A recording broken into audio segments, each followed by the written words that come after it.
എല്ലാവർക്കും BBR PSCയുടെ പുതിയ ഒരു ക്ലാസ്സിലേക്ക് സ്വാഗതം.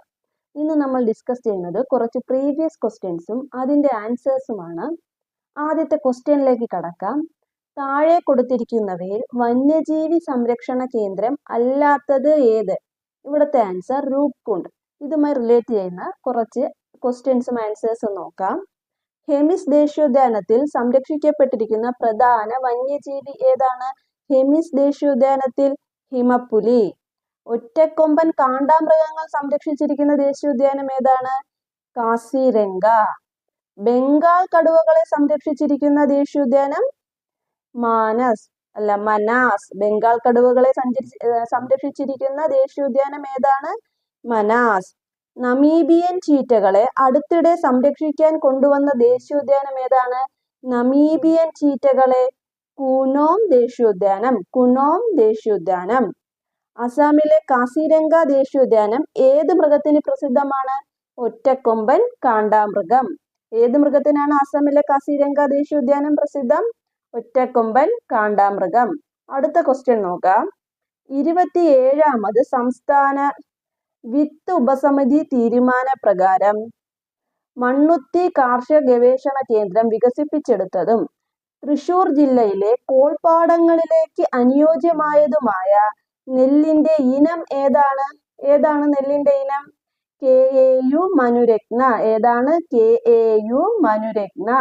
അടുത്ത ക്വസ്റ്റ്യൻ നോക്കാം.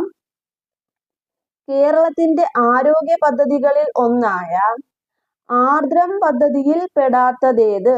ഏതാണ് ആർദ്രം പദ്ധതിയിൽ പെടാത്തത്? ഏതാണ്? അടിസ്ഥാന സൗകര്യ വികസന കാര്യങ്ങൾക്ക് വേണ്ട ഫണ്ട് പഞ്ചായത്ത് ലഭ്യമാക്കുകയും ചെയ്യുക. അടിസ്ഥാന സൗകര്യ വികസന കാര്യങ്ങൾക്ക് വേണ്ട ഫണ്ട് ആര് നൽകണമെന്ന്?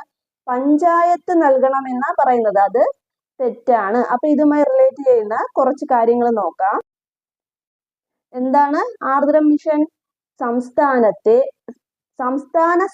സംസ്ഥാനത്തെ സർക്കാർ ആശുപത്രികളിലും പൊതുജന ആരോഗ്യ സംവിധാനങ്ങളിലും ആധുനിക സംവിധാനങ്ങളും മതിയായ അടിസ്ഥാന സൗകര്യങ്ങളും ഏർപ്പെടുത്തി രോഗീ സൗഹൃദവും ജനസൗഹാർദ്ദവുമാക്കാനുള്ള സംരംഭത്തിന്റെ പേരാണ് എന്ത്? ആർദ്രം എന്ന് പറയുന്നത്. അടുത്ത നോക്കാം. ഏതൊക്കെ തലങ്ങളിലെ ആരോഗ്യ സ്ഥാപനങ്ങളുടെ മെച്ചപ്പെടുത്തലാണ് ആർദ്രം മിഷൻ ലക്ഷ്യമിടുന്നത്? എന്താണ്? ഏതൊക്കെ തലങ്ങളിലെ ആരോഗ്യ സ്ഥാപനങ്ങളുടെ മെച്ചപ്പെടുത്തലാണ് ആർദ്രം മിഷൻ ലക്ഷ്യമിടുന്നത്? പ്രാഥമിക ആരോഗ്യ കേന്ദ്രങ്ങൾ മുതൽ മെഡിക്കൽ കോളേജുകൾ വരെ ഉള്ള സ്ഥാപനങ്ങളുടെ മെച്ചപ്പെടുത്തലാണ് എന്തുദ്ദേശിക്കുന്നത്? ആർദ്രം ഉദ്ദേശിക്കുന്നത്. അടുത്തത്, ആർദ്രം സംസ്ഥാനതല മിഷന്റെ അധ്യക്ഷനാര്? സംസ്ഥാനതല മിഷന്റെ അധ്യക്ഷൻ ആരാണ്? മുഖ്യമന്ത്രി. സംസ്ഥാനതല മിഷന്റെ അധ്യക്ഷൻ മുഖ്യമന്ത്രി. ആർദ്രം സംസ്ഥാനതല മിഷന്റെ ഉപാധ്യക്ഷൻ ആരാണ്? ഉപാധ്യക്ഷൻ ആരോഗ്യ വകുപ്പ് മന്ത്രി. ആർദ്രം ജില്ലാതല മിഷന്റെ അധ്യക്ഷൻ ആരാണ്? ആർദ്രം ജില്ലാതല മിഷന്റെ അധ്യക്ഷൻ ജില്ലാ പഞ്ചായത്ത് പ്രസിഡന്റ്. ജില്ലാതല മിഷന്റെ സെക്രട്ടറി ആണ് ആര്? ജില്ലാ കളക്ടർ. ജില്ലാതല മിഷന്റെ അധ്യക്ഷൻ ആരാണ്? ജില്ലാ പഞ്ചായത്ത് പ്രസിഡന്റ്. എന്നാൽ സെക്രട്ടറി ആരാണ്? ജില്ലാ കളക്ടർ. ആർദ്രം മിഷന്റെ സംസ്ഥാന സ്റ്റിയറിംഗ് കമ്മിറ്റിയുടെ ചെയർമാൻ ആരാണ്? ആരോഗ്യ വകുപ്പ് പ്രിൻസിപ്പൽ സെക്രട്ടറി. ആർദ്രം മിഷന്റെ സംസ്ഥാന സ്റ്റിയറിംഗ് കമ്മിറ്റിയുടെ ചെയർമാൻ ആരാണ്? ആരോഗ്യ വകുപ്പ് പ്രിൻസിപ്പൽ സെക്രട്ടറി. അടുത്ത കുറച്ചും കൂടി പോയിന്റ്സ് നോക്കാം. ആർദ്രം പദ്ധതി എന്ന് പറയുന്നത് നവകേരള മിഷന്റെ കീഴിലുള്ള 4 മിഷനുകളിൽ ഒന്നാണ് എന്ത്? ആർദ്രം പദ്ധതി. ഈ ആർദ്രം പദ്ധതിയുടെ ലക്ഷ്യങ്ങൾ എന്തെല്ലാമാണ്? ജനസൗഹൃദ ഔട്ട്പേഷ്യന്റ് സേവനങ്ങൾ. രണ്ടാമത്തെ പോയിന്റ് എന്താണ്? പ്രാഥമിക ആരോഗ്യ കേന്ദ്രങ്ങളെ കുടുംബാരോഗ്യ കേന്ദ്രങ്ങളാക്കി മാറ്റുക. പ്രാഥമിക ആരോഗ്യ കേന്ദ്രങ്ങളെ എന്താക്കി മാറ്റണം? കുടുംബാരോഗ്യ കേന്ദ്രങ്ങളാക്കി മാറ്റണം. അടുത്ത പോയിന്റ്, പാർശ്വവൽക്കരിക്കപ്പെട്ട ദുർബലരായ ജനങ്ങൾക്ക് സമഗ്രമായ ആരോഗ്യ സേവനങ്ങളിലേക്കുള്ള പ്രവേശനം. എന്തുവാണ്? പാർശ്വവൽക്കരിക്കപ്പെട്ട ദുർബലരായ ജനങ്ങൾക്ക് സമഗ്രമായ ആരോഗ്യ സേവനങ്ങളിലേക്കുള്ള പ്രവേശനം. അടുത്ത പോയിന്റ് നോക്കാം. പ്രൈമറി കെയർ സെന്ററിംഗ് മുതൽ തൃതീയ ക്രമീകരണങ്ങൾ വരെയുള്ള സേവനങ്ങളുടെ സ്റ്റാൻഡേർഡൈസേഷൻ. എന്താണ്? പ്രൈമറി കെയർ സെന്ററിംഗ് മുതൽ തൃതീയ ക്രമീകരണങ്ങൾ വരെയുള്ള സേവനങ്ങളുടെ സ്റ്റാൻഡേർഡൈസേഷൻ. നവകേരള മിഷന് 4 വികസന പദ്ധതികൾ ഉണ്ടെന്നല്ലേ പറഞ്ഞത്? എത്ര വികസന പദ്ധതികൾ? 4. ഏതൊക്കെയാണത്? ഒന്ന് നമ്മുടെ ആർദ്രം, രണ്ടാമത്തത് ഏതാണ്? ഹരിത കേരളം, രണ്ടാമത്തതാണ് ഹരിത കേരളം. 3 ഏതാണ്? Life, 3 life. 4 പൊതുവിദ്യാഭ്യാസ സംരക്ഷണ യജ്ഞം. ഏതാണ് നാലാമത്തത്? പൊതുവിദ്യാഭ്യാസ സംരക്ഷണ യജ്ഞം. അടുത്ത പോയിന്റ്, രോഗി സൗഹാർദ്ദപരമായ ഒരു സമീപനം ഗവൺമെന്റ് ആശുപത്രികളിൽ നിന്നും ലഭ്യമാക്കുക. ഇതാണ് ഈ പദ്ധതിയുടെ ഉദ്ദേശം. എന്താണ് ഉദ്ദേശം? രോഗി സൗഹാർദ്ദപരമായ ഒരു സമീപനം ഗവൺമെന്റ് ആശുപത്രികളിൽ നിന്നും ലഭ്യമാക്കുക എന്നതാണ് എന്തിന്റെ ഉദ്ദേശം? ആർദ്രം പദ്ധതിയുടെ ഉദ്ദേശം. ഇതിന്റെ കീഴിൽ വരുന്ന അടിസ്ഥാന സൗകര്യ വികസനത്തിന് വേണ്ടി വരുന്ന ചെലവുകൾ കിഫ്ബി മുഖേനയും പ്രവർത്തനങ്ങൾക്ക് വേണ്ടി വരുന്ന ചിലവുകൾ സംസ്ഥാന ബഡ്ജറ്റിൽ നിന്നും വിലയിരുത്തും. അപ്പം ഏതിൽ നിന്നൊക്കെയാണ് ബഡ്ജറ്റ് വിലയിരുത്തുന്നത്? ഇതിന്റെ കീഴിൽ വരുന്ന അടിസ്ഥാന സൗകര്യ വികസനത്തിന് വേണ്ടി വരുന്ന ചിലവുകൾ, അടിസ്ഥാന സൗകര്യത്തിന് വേണ്ടുന്ന ചെലവുകൾ കിഫ്ബി മുഖേനയും പ്രവർത്തനങ്ങൾക്ക് വേണ്ടി വരുന്ന ചെലവുകൾ സംസ്ഥാന ബഡ്ജറ്റിൽ നിന്നും വിലയിരുത്തും. മനസ്സിലായോ? അപ്പം ഇത്രയുമാണ് എന്തെന്ന് പറയുന്നത്? ആർദ്രം പദ്ധതി. എന്നാണ് ആർദ്രം പ്രവർത്തനം ആരംഭിച്ചത്? 2016 നവംബർ 10. എന്നാണ് അത് പ്രവർത്തനം ആരംഭിക്കുന്നത്? 2016 നവംബർ 10. ഓക്കെ. ഇനി അടുത്ത ക്വസ്റ്റ്യൻ, ഓർഗൻ ഓഫ് കോർട്ടി ഏത് ജ്ഞാനേന്ദ്രിയവുമായി ബന്ധപ്പെട്ടിരിക്കുന്നു? ഏത് ജ്ഞാനേന്ദ്രിയവുമായിട്ടാണ് ഓർഗൻ ഓഫ് കോർട്ടി ബന്ധപ്പെട്ടിരിക്കുന്നത്? ചെവി. ഏതാണ്? ചെവി. നമുക്കിനി കുറച്ച് ചെവിയെ കുറിച്ച് നോക്കാം. ചെവിക്ക് പ്രധാനമായിട്ടും 3 ഭാഗങ്ങളാണ് ഉള്ളത്. ഏതൊക്കെയാണ്? ബാഹ്യകർണം, മധ്യകർണം, ആന്തരകർണം. ഏതൊക്കെയാണ് ആ 3 ഭാഗങ്ങൾ? ബാഹ്യകർണം, ഏതൊക്കെയാണ്? ബാഹ്യകർണം, ആന്തരകർണം, മധ്യകർണം. ഇനി ഈ ബാഹ്യകർണത്തെ കുറിച്ചാണ് ആദ്യം നോക്കുന്നത്.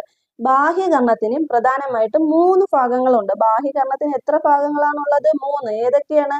ചെവിക്കുട, നമ്മളെ വെളിയിൽ കാണുന്ന ഈ ചെവിക്കുട, പിന്നെ കർണനാളം, അങ്ങകത്ത് കർണപടം. ഏതൊക്കെയാണ് ആ 3 ഭാഗങ്ങൾ? ചെവിക്കുട, ചെവിക്കുട, കർണനാളം, കർണപടം. കർണനാളം, കർണപടം, ചെവിക്കുട. ചെവിക്കുട എന്താണ് ചെയ്യുന്നത്? ശബ്ദ തരംഗങ്ങളെ കർണനാളത്തിലേക്ക് നയിക്കുന്നു. നമ്മുടെ ചെവിക്കുട എന്ത് ചെയ്യുന്നു? ശബ്ദ തരംഗങ്ങളെ എങ്ങോട്ട് നയിക്കുന്നു? കർണനാളത്തിലേക്ക് നയിക്കുന്നു. കർണനാളം എന്താണ് ചെയ്യുന്നത്? കർണനാളം ശബ്ദ തരംഗങ്ങളെ കർണപടത്തിലേക്ക് നയിക്കുന്നു. ആദ്യം ചെവിക്കുട, പിന്നെ കർണനാളം, അത് കഴിഞ്ഞ് കർണപടം. കർണനാളത്തിലെ രോമങ്ങൾ, കർണനാളത്തിലെ രോമങ്ങളും മെഴുകും എന്ത് ചെയ്യും? പൊടിപടലങ്ങളും മറ്റും അകത്തേക്ക് കടക്കുന്നത്, രോഗാണുക്കളും പ്രവേശിക്കുന്നത് തടയും. എവിടത്തെ? കർണനാളത്തെ മെഴുക്, കർണനാളത്തിലുള്ള മെഴുക് അകത്തോട്ട് അഴുക്കും മറ്റും ഒക്കെ കടക്കുന്നത്, രോഗാണുക്കളും മറ്റും കടക്കുന്നത് തടയും. ഇനി കർണനാളം കഴിഞ്ഞാൽ അടുത്തത് എന്താന്നാ പറഞ്ഞത്? കർണപടം. കർണപടം എന്താണ് ചെയ്യുന്നത്? മധ്യകർണത്തെ ബാഹ്യകർണത്തിൽ നിന്നും വേർതിരിക്കുന്ന വൃത്താകൃതിയിലുള്ള നേർത്ത സ്ഥലം. എന്താണ് കർണപടം എന്ന് പറയുന്നത്? മധ്യകർണത്തെ ബാഹ്യകർണത്തിൽ നിന്നും, എവിടെയൊക്കെയാണ്? മധ്യകർണത്തെ ബാഹ്യകർണത്തിൽ നിന്നും വേർതിരിക്കുന്ന നേർത്ത സ്ഥലത്തിന്റെ പേരെന്താണ്? കർണപടം. ശബ്ദതരംഗങ്ങൾക്കനുസരിച്ച് കമ്പനം ചെയ്യുന്ന സ്ഥലം, ശബ്ദതരംഗങ്ങൾക്കനുസരിച്ച് കർണപടം എന്ത് ചെയ്യും? കമ്പനം ചെയ്യും. അപ്പം നമ്മൾ ആദ്യം പറയുന്നത് ബാഹ്യകർണത്തെ കുറിച്ചാണ്. അതിൽ എന്തൊക്കെയുണ്ട്? ചെവിക്കുട, കർണനാളം, കർണപടം. ഈ 3 എണ്ണം മനസ്സിലായല്ലോ. നമുക്കിനി അടുത്തതായിട്ട് ബാഹ്യകർണം കഴിഞ്ഞ് മധ്യകർണത്തിലോട്ട് പോകാം. എങ്ങോട്ടാണ്? മധ്യകർണം നോക്കാം. മധ്യകർണത്തില് ആദ്യം പറയുന്നത് ഒരു യൂസ്റ്റേഷ്യൻ നാളിയെ കുറിച്ചാണ്. എന്തിനെ കുറിച്ചാണ് ആദ്യം പറയുന്നത്? യൂസ്റ്റേഷ്യൻ നാളി. യൂസ്റ്റേഷ്യൻ നാളി. എന്താണ് യൂസ്റ്റേഷ്യൻ നാളി എന്ന് നോക്കാം. മധ്യകർണത്തെ ഗ്രസനിയുമായി ബന്ധിപ്പിക്കുന്നു. എവിടെയാണ്? മധ്യകർണത്തെ ഗ്രസനി. ഗ്രസനി എവിടെ? മധ്യകർണത്തെ ഗ്രസനിയുമായി ബന്ധിപ്പിക്കുന്നതാണ് എന്ത്? യൂസ്റ്റേഷ്യൻ നാളി.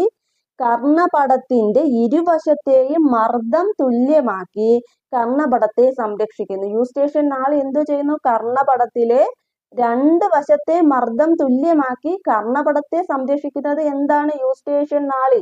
യൂസ്റ്റേഷ്യൻ നാളി എന്തുമായിട്ടാണ് കണക്ട് ചെയ്യുന്നത്? ഗ്രസനിയുമായി. മനസ്സിലായല്ലോ? യൂസ്റ്റേഷ്യൻ നാളി കർണപടത്തെ സംരക്ഷിച്ച് കർണപടത്തിന്റെ ഇരുവശത്തുമുള്ള എന്ത് ക്രമീകരിക്കും? ബാലൻസ് ചെയ്ത് നിർത്തും? മർദ്ദം. ഇനി അടുത്ത നോക്കാം. അസ്ഥി ശൃംഖല. മധ്യകർണത്തിലെ പ്രധാന അസ്ഥികളാണ് ഏതൊക്കെ? Malleus, incus, stapes. ഏതൊക്കെയാണ് മധ്യകർണത്തിലെ പ്രധാന അസ്ഥികൾ? മാലിയസ്, ഇൻഗസ്, സ്റ്റേപ്പീസ് ഇല്ലേ? ഇനി അടുത്തതായിട്ട് ഓവൽ വിൻഡോ. എന്തും കൂടി ഉണ്ട് അതിൻ്റെ അകത്ത്? Oval window.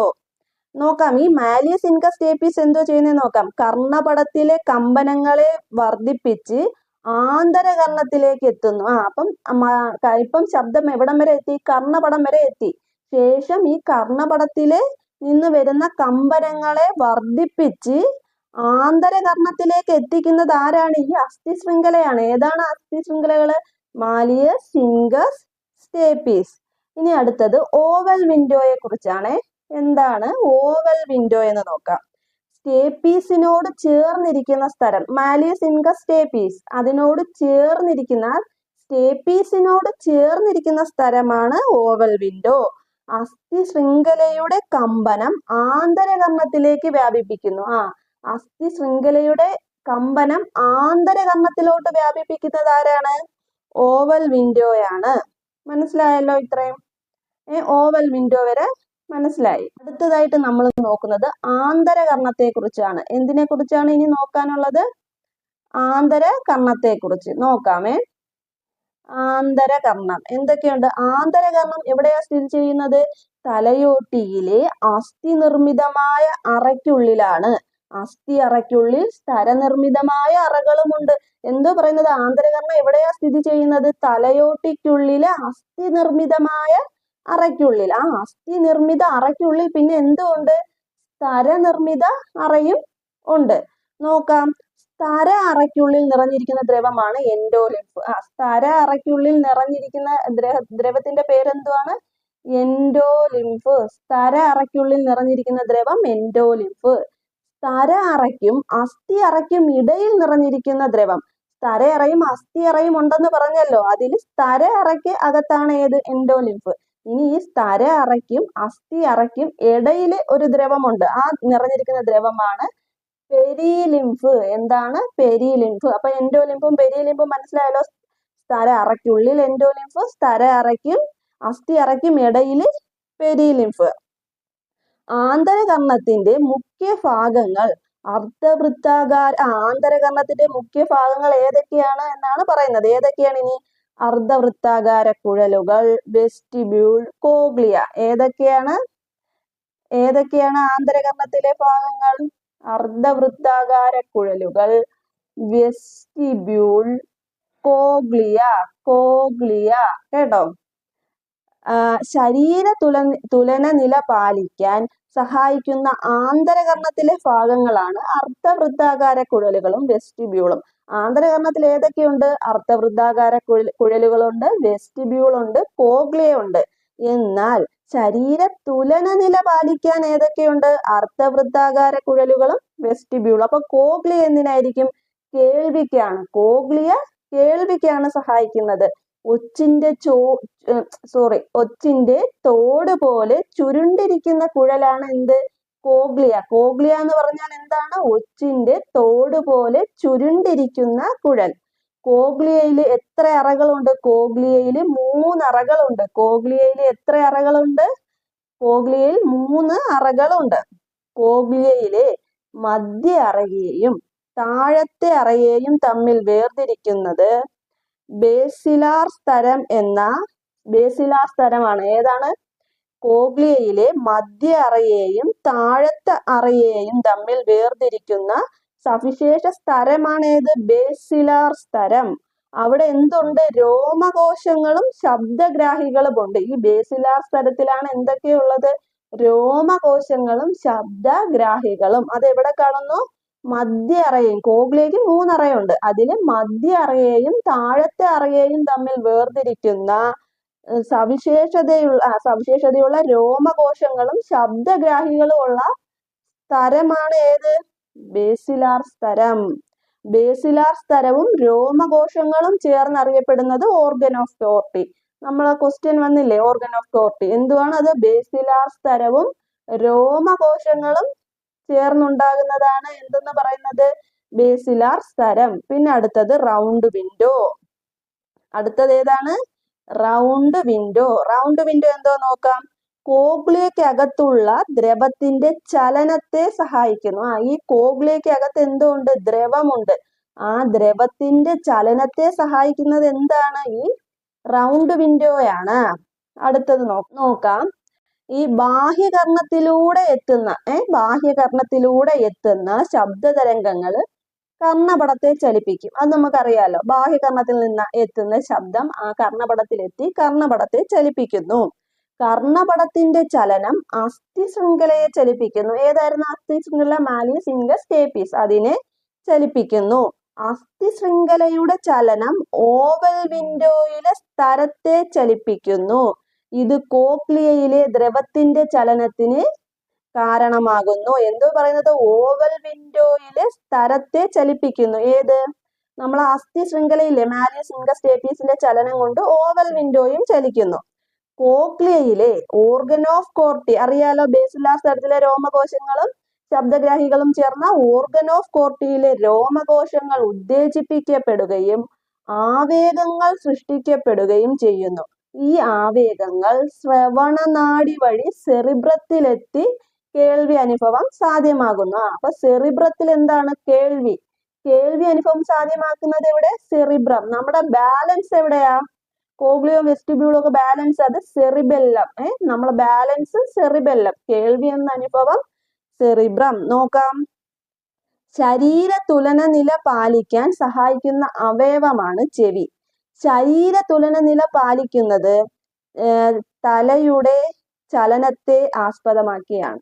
നമ്മുടെ തലയുടെ ചലനത്തെ ആസ്പദമാക്കിയാണ് എന്ത്? ശരീര തുലന നില തലയുടെ ചലനങ്ങൾ ആന്തരകർണത്തിലെ വെസ്റ്റിബ്യൂളിലും അർദ്ധവൃത്താകാര കുഴലുകളിലുമുള്ള എൻഡോലിംഫില് ചലനമുണ്ടാക്കുന്നു. എന്തോ പറയുന്നത്? തല ചലിക്കുമ്പം നമ്മുടെ ആന്തരകർണത്തിൽ എന്തോ ഉണ്ട്? വെസ്റ്റിബ്യൂളിലും അർദ്ധവൃത്താകാര കുഴലുകളിലുമുള്ള എൻഡോലിംഫ് ചലിക്കപ്പെടുന്നു. ഇത് അവയിലെ രോമകോശങ്ങളെ ചലിപ്പിച്ചുണ്ടാകുന്ന ആവേഗങ്ങൾ വെസ്റ്റിബുലാർ നാഡി വഴി സെറിബെല്ലത്തിലെത്തി. എവിടെ എത്തി? സെറിബെല്ലത്തിലെത്തി ശരീര തുലനനില പാലിക്കുന്നു. ഇതാണ് ഇമ്പോർട്ടന്റ്. സെറിബെല്ലമാണ് നമ്മുടെ ശരീര തുലനനില പാലിക്കുന്നത്. അതിന് സഹായിക്കുന്നത് ഏതൊക്കെയാണ്? നമ്മുടെ ആന്തരകർണത്തിലെ വെസ്റ്റിബ്യൂളും അർദ്ധവൃത്താകാര കുഴലുകളിലുമുള്ള എൻഡോലിംഫ് ചലിക്കുന്നതിലൂടെയാണ് എന്തൊക്കെ ഉത്തേജിപ്പിക്കപ്പെടുന്നത്? രോമകോശങ്ങളെ ചലിപ്പിച്ചുണ്ടാകുന്ന ആവേഗങ്ങൾ വെസ്റ്റിബുലാർ നാഡി വഴി സെറിബെല്ലത്തിലെത്തി ശരീര തുലന നില പാലിക്കുന്നു. ഇനി അടുത്തത് മന്ദരോഗം പരത്തുന്ന കൊതുകുകൾ. ഏതാണ് മന്ദരോഗം പരത്തുന്ന കൊതുക്? ക്യൂലിക്സ് കൊതുക്. എങ്ങനെ ഓർത്തിരിക്കാം? മന്ദരോഗം പരത്തുന്ന കൊതുകുകളാണ് ക്യൂലിക്സ് കൊതുക്. നമ്മളിപ്പം എന്തെങ്കിലും ആവശ്യത്തിന് ഒരു ക്യൂവിൽ നിന്നാ ക്യൂവ് മന്ദമല്ലേ പോകത്തുള്ളൂ, പയ്യെ. അപ്പൊ മന്ദരോഗം ഏതാണ്? ക്യൂലിക്സ് കൊതുക്. ഇനി കുറച്ച് രോഗങ്ങളും അവ പരത്തുന്ന കൊതുകുകളുടെ പേരും നോക്കാമേ. മന്തും മലേറിയയും ആരാ പരത്തുന്ന? മന്തും മലേറിയയും ക്യൂലിക്സ് ആണ് കേട്ടോ. ക്യൂലിക്സ്. മന്തും മലേറിയയും പരത്തുന്നത് ക്യൂലിക്സ് കൊതുകുകളാണ്. ഡെങ്കിപ്പനി പരത്തുന്നത് ഏത് കൊതുകുകളാണ്? ഡെങ്കിപ്പനി ഈഡിസ് ഈജിപ്തി. ഏതാണ്?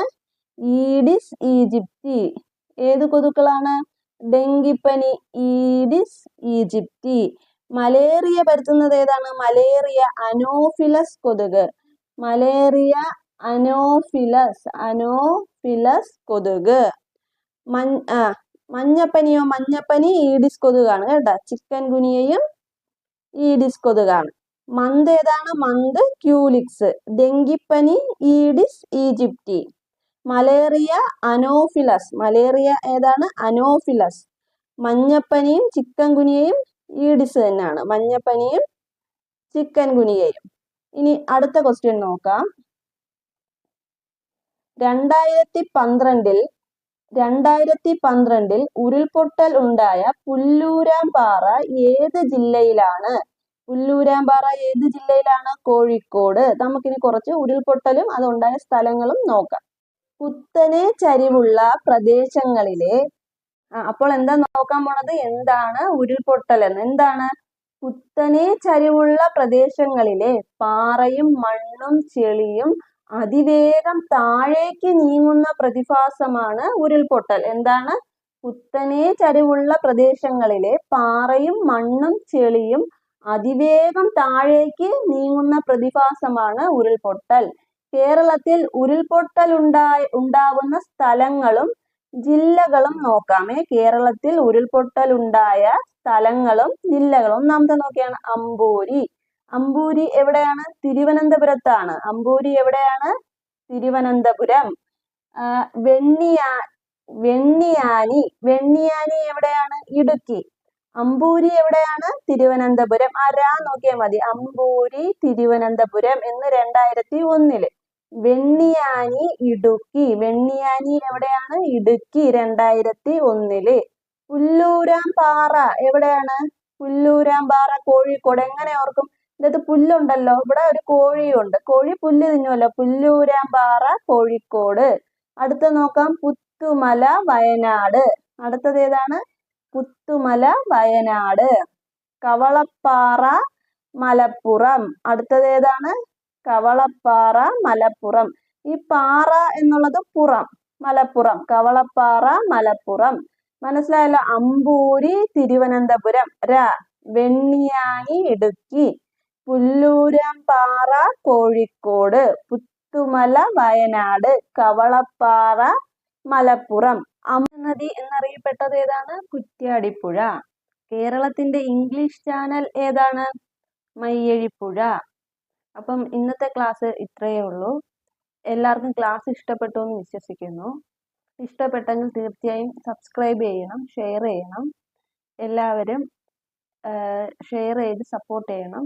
എല്ലാവർക്കും താങ്ക്സ്. ഉണ്ടായ സ്ഥലങ്ങൾ കൃത്യമായിട്ട് ഓർത്ത് വെക്കണം. ഡേറ്റ് വർഷം മറന്നുപോയാലും ഉരുൾപൊട്ടലുണ്ടായ സ്ഥലങ്ങൾ ഓർത്ത് വെക്കണം. അടുത്തത് നോക്കാം. എറണാകുളം ജില്ലയിലെ ഏത് സ്ഥലത്ത് നടത്തിയ ഉത്ഖനനമാണ് പ്രാചീന തമിഴകത്തിന് റോമുമായി വ്യാപാര ബന്ധം ഉണ്ടായിരുന്നതിനുള്ള തെളിവുകൾ നൽകുന്നത്? എറണാകുളത്തിലെ ഏത് സ്ഥലത്ത് നടത്തിയ ഉത്ഖനനമാണ്? പറവൂർ. എവിടെ നടത്തിയതാണ്? പറവൂർ. പ്രകൃതി ദുരന്തങ്ങളുടെ നിവാരണത്തിനും ലഘൂകരണത്തിനുമായി സംസ്ഥാനത്ത് പ്രവർത്തിക്കുന്ന സംവിധാനം താഴെ പറയുന്നവയിൽ ഏതാണ്? പ്രകൃതി ദുരന്തങ്ങളുടെ നിവാരണത്തിനും ലഘൂകരണത്തിനും വേണ്ടി സംസ്ഥാനത്ത് പ്രവർത്തിക്കുന്ന സംവിധാനം താഴെ പറയുന്നവയിൽ ഏതാണ്? ഇവിടെ കൊടുത്തിരിക്കുന്ന ആൻസർ എന്താണ്? മുകളിൽ പറഞ്ഞവ എല്ലാം. ഏതൊക്കെയാണ് നമുക്ക് നോക്കാം. ആദ്യത്തെ പോയിന്റ് ഇതാണ്. കേരളത്തിലെ ദുരന്ത നിവാരണ ലഘൂകരണ പ്രവർത്തനങ്ങൾക്ക് ഏകോപിപ്പിക്കുന്നതിന് ചുമതല വഹിക്കുന്നത് ആരാണ്? കേരള സംസ്ഥാന ദുരന്ത നിവാരണ അതോറിറ്റി. ആരാണ്? കേരള സംസ്ഥാനത്തിലെ ദുരന്ത നിവാരണ ലഘൂകരണത്തിന് ആര്? കേരള സംസ്ഥാന ദുരന്ത നിവാരണ അതോറിറ്റി. അടുത്ത പോയിന്റ് നോക്കാം. എല്ലാ ജില്ലകളിലെയും ദുരന്ത നിവാരണ പ്രവർത്തനങ്ങൾക്ക് മേൽനോട്ടം വഹിക്കുന്നത് ആരാണെന്ന്? എല്ലാ ജില്ലകളുടെയും ദുരന്ത നിവാരണ പ്രവർത്തനങ്ങൾക്ക് മേൽനോട്ടം വഹിക്കുന്ന KSDMA കീഴിലുള്ള സ്ഥാപനം ഏതാണ്? സംസ്ഥാന അടിയന്തരഘട്ട ദുരന്ത നിവാരണ എന്താണ്? സംസ്ഥാന അടിയന്തരഘട്ട കാര്യനിർവഹണ കേന്ദ്രം. എന്താണ്? സംസ്ഥാന അടിയന്തരഘട്ട കാര്യനിർവഹണ കേന്ദ്രം ഏതാണ്? എല്ലാ ജില്ലകളിലെയും ദുരന്ത നിവാരണ പ്രവർത്തനങ്ങൾക്ക് മേൽനോട്ടം വഹിക്കുന്ന KSDMA കീഴിലുള്ള സ്ഥാപനം ഏതാണ്? സംസ്ഥാന അടിയന്തരഘട്ട കാര്യനിർവഹണ കേന്ദ്രം. അടുത്തതായി, അതത് പ്രദേശത്തെ ദുരന്ത നിവാരണ ലഘൂകരണ പ്രവർത്തനങ്ങളുടെ ചുമതല വഹിക്കുന്നത് ജില്ലാ അടിയന്തരഘട്ട കാര്യനിർവഹണ കേന്ദ്രം. അതത് പ്രദേശത്തെ ആകുമ്പം ആരാണ്? ജില്ലാ അടിയന്തരഘട്ട കാര്യനിർവഹണ കേന്ദ്രം. ജനങ്ങൾക്ക് ആവശ്യമായ മുന്നറിയിപ്പുകൾ നൽകുന്ന കേന്ദ്രം. ജനങ്ങൾക്ക് ആവശ്യമായ മുന്നറിയിപ്പുകൾ നൽകുന്നത് ആരാണ്? ജില്ലാ അടിയന്തരഘട്ട കാര്യനിർവഹണ കേന്ദ്രം. അപ്പൊ എന്തൊക്കെ നോക്കി? കേരളത്തിലെ ദുരന്ത നിവാരണ ലഘൂകരണ പ്രവർത്തനങ്ങളിൽ കേരള സംസ്ഥാന ദുരന്ത നിവാരണ അതോറിറ്റി, അതാണ് KSDMA, Kerala state disaster management authority. ഈ എല്ലാ ജില്ലകളിലും ദുരന്ത നിവാരണത്തിന് പ്രവർത്തനങ്ങൾക്ക് മേൽനോട്ടം വഹിക്കുന്നത് ആരാണ്? സംസ്ഥാന അടിയന്തരഘട്ട കാര്യനിർവഹണ കേന്ദ്രം. അതത് പ്രദേശങ്ങളിലെ ദുരന്ത നിവാരണ ലഘൂകരണ പ്രവർത്തനങ്ങൾക്ക് ചുമതല വഹിക്കുന്നത് ജില്ലാ അടിയന്തരഘട്ട കാര്യനിർവഹണ കേന്ദ്രം. അങ്ങനെ 3 ഓക്കെ. അടുത്തത്, പഴന്തമിഴ് പാട്ടുകളിൽ പരാമർശിച്ചിട്ടുള്ള ഒരു പഴവർഗം ഏത്? പഴന്തമിഴ് പാട്ടുകളിൽ പരാമർശിച്ചിട്ടുള്ള കേരളത്തിലെ ഒരു പഴവർഗം ഏതാണെന്ന്? ഏതാണ് പഴവർഗം? ചക്ക. ഏതാണ് പഴവർഗം? ചക്ക.